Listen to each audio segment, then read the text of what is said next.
Elon turns around to us and says, "Hey, think we can build a rocket ourselves." And we'd had just enough to drink to start making fun of this, and a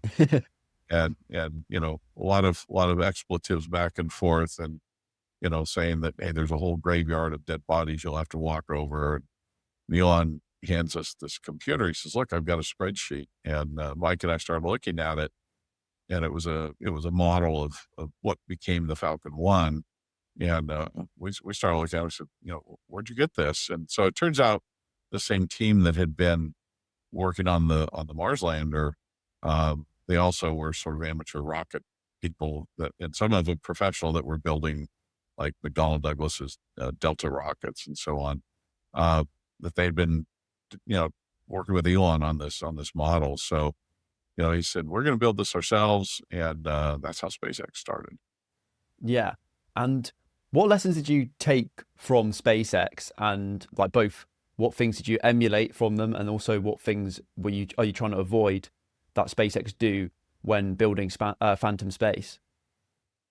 That's a great question, actually. So, what do we learn from SpaceX? You actually learn more from your failures than you do your successes. But I mean, me personally, I consider I had both failures and successes at SpaceX. But the success part was, not really having a limit on what you dream.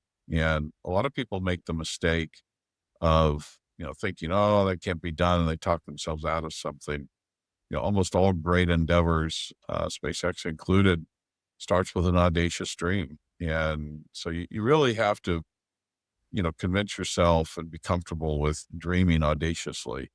And that's not something that comes easy to a lot of people because, in my case, I had a young family of 4 children and a crazy wife. And, here I was taking them on this airplane ride, and I was the pilot, and I didn't necessarily know how to fly the plane, so you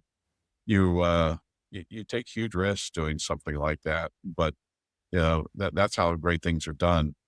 And, the second thing I learned from it was that you can do really big things with small teams. So our original SpaceX team was very, very small. I mean, I remember the first year that I was there, we were less than 10 people.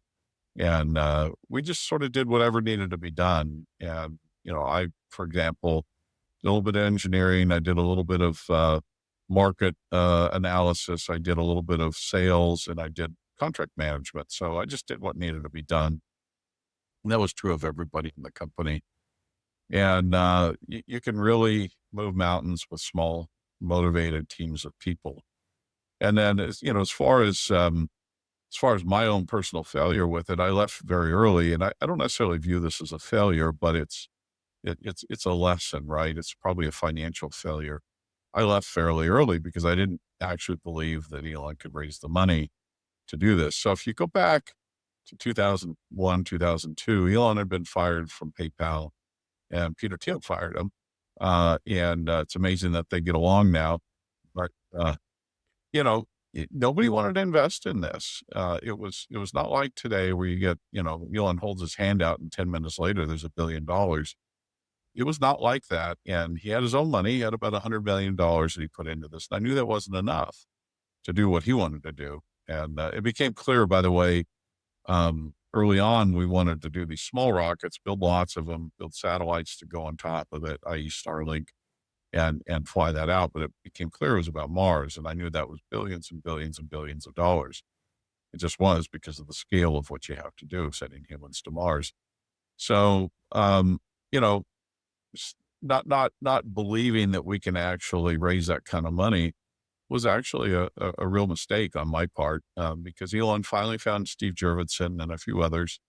And, the Google founders also gave him money.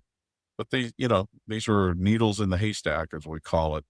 And so in terms of how that, applies to Phantom, we're a very, very small team. And we've got about 20 people. And by the time our launch vehicle's going, we'll be about 50, maybe 100, but probably closer to 50.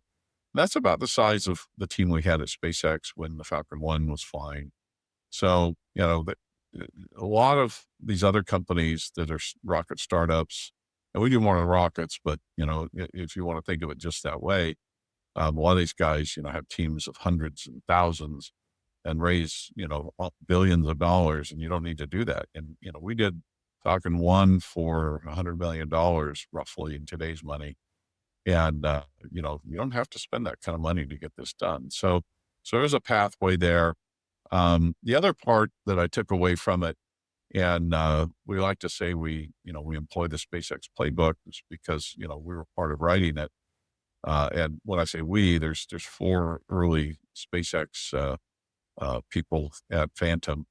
But the idea of having your own launch vehicle is really very strategic, and it allows you to deploy your own constellations and do your own missions, if you will, at your internal costs and at your own internal priority, which means you can dominate schedule. For example, Starlink uses 75% of the capacity of Falcon 9, meaning 75% of the launches are used for Starlink.